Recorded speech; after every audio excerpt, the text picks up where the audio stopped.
For as long as consoles have had internet connections, game studios have been creating massively multiplayer games for them. Some early notable examples include Sega's Phantasy Star Online from 2001 and Sony's EverQuest Online Adventures a few years later. Despite these groundbreaking games, there's no doubt in my mind that many of you feel that the best MMO experiences are found on PCs, but that may be changing.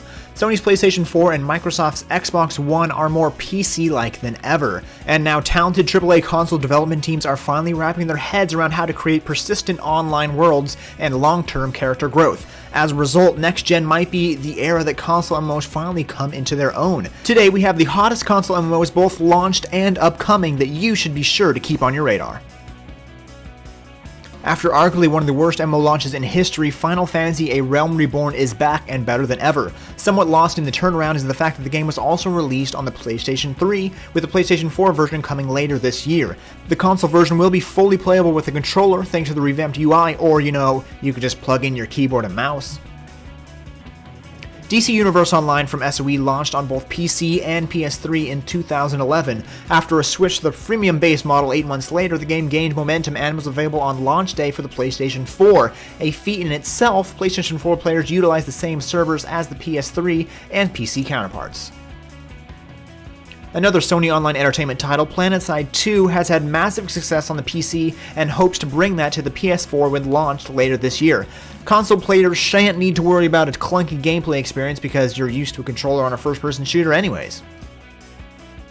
As much as Bungie likes to say that this is not an MMO, it really continues to sound like it is. Regardless, the next-gen open-world shooter Destiny is slated to be available across the board with next-gen and previous-gen consoles, as well as those PC elitists, all on the same date, September 9th. That is a feat in itself. The Division is an upcoming tactical shooter MMO in the Tom Clancy line of shooters that was announced during last year's E3. Set in a post-apocalyptic New York City, release date has yet to be announced, but we do know it will be coming to the PC as well as the next-gen consoles. The Elder Scrolls Online is arguably one of the biggest MMORPG releases coming this year, and the fact that they plan on releasing it on all the major platforms, including the Mac, makes us feel like the 7 years development time was well worth it. Release date for the PC and Mac is set at April 4th, with the PS4 and Xbox One coming in June.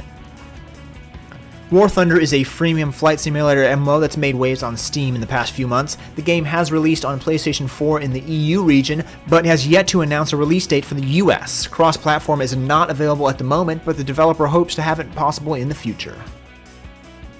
This one can be placed on your radar as it's not slated to release until 2015. This MMO is based on the classic sci-fi Warhammer license and is slated for a PC, Xbox One, and PS4 release. Again, not much is known as of yet, but some questions we have are cross-platform play and whether all platforms will be launched at once. World of Tanks has been available on the PC since 2011 and has been available on the Xbox 360 since this past summer. Each version has its own servers and you use separate accounts, which is a hassle for those of us who like to keep track of everything in one place, as the games are developed by two different divisions within Wargaming. An Xbox One version is still in the works. Warframe might be a stretch to be called an MMO, but a top 9 list just doesn't have the same ring to it. This co-op online action shooter type game is still technically in open beta on your PC, but fully released for PlayStation 4 since November. Cross-platform play is not currently available, but will hopefully be implemented soon. So those are 10 MMO titles that will be featured on consoles. Now, some may argue that it's still up in the air whether these titles will truly feel like their PC counterparts, and while there's no denying that, it's hard to deny that consoles are starting to feel more and more like we've come to expect on the PC. Give us your thoughts on console MMOs below and tell us which ones you are most excited about. Give this video a like and subscribe, and we'll see you all again next time.